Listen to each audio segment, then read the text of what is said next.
Имам Ғазали ұсынған ашкөздікті емдеудің жолдары. Ашкөздікті емдейтін дәрі 3 түрлі қоспадан тұрады. Олар сабырлық, ғылым, білім және амал. Бұл үшеуіне қол жеткізу үшін мына 5 нәрсені жадымызда ұстауымыз керек.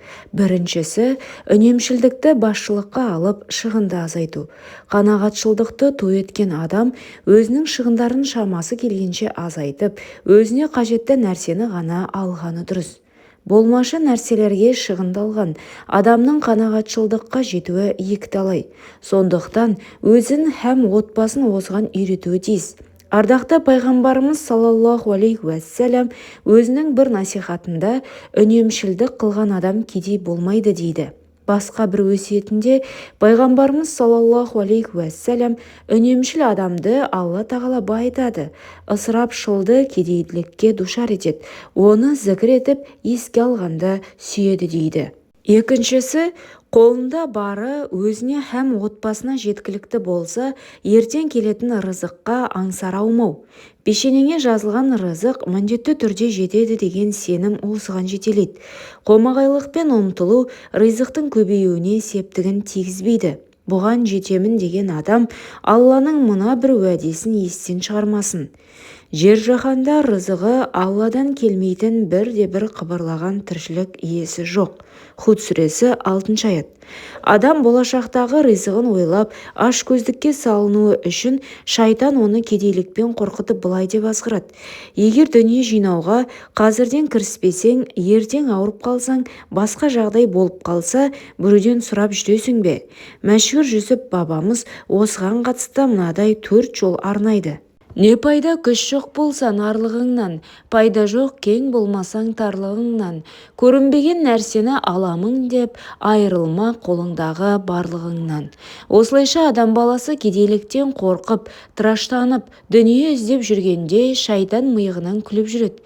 Себебі, пенде дүние жинауда шамасынан тыс күш жұмсау арқылы ғапылдықта салынады. Пайғамбарымыз саллаллаху алейхи уәссәләм былай дейді: дүние уайымын көбейтпе, пешенеңе жазылған нәрсе келеді, һәм саған тиесілі ризық өзіңе жетпей қоймайды дейді. Үшіншісі, қанағаттың байлыққа жетелейтінін һәм ашкөздік пен қомағайлық абыройды айрандай төгетінін түсіну. Осыған толықтай көз жеткізген уақытта қанағатшылдыққа асығып, ашкөздіктен еріксіз бас тартады. Қанағатшылдықта шахуаттарға сабыр ету бар. Адамның осы жолда сабырлы болуын Алладан басқа ешкім көрмейді. Әрі ақыретте оның толассыз сауабы бар. Адамның қомағайлығы мен ашкөздігі артқан сайын өзгелерге деген мұқтаждығы қоса артады. Оларды туралыққа шақыру былай тұрсын, бірте-бірте жағымпаздыққа көшеді. Ақырлы діндарлығына нұқсан келеді.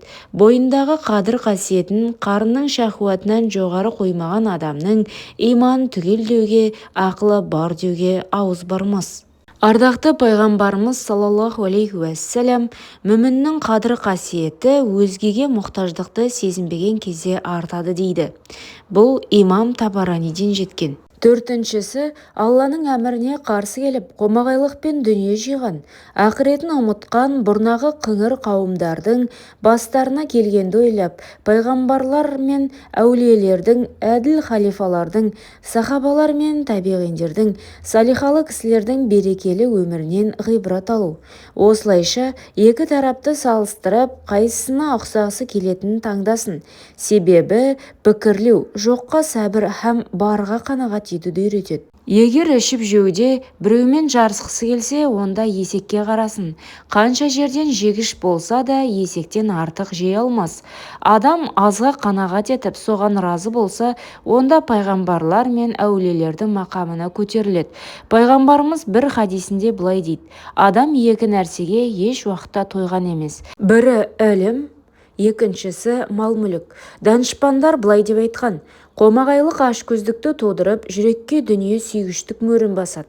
Ал дүние сүйгіштік күллі жамандықтың кілті һәм жақсылықтың жауы. Бір қомағай қонақта отырып, тамақты өте көп ішіп жепті. Үйіне келген соң мешкей күпті болып ауырып қалыпты.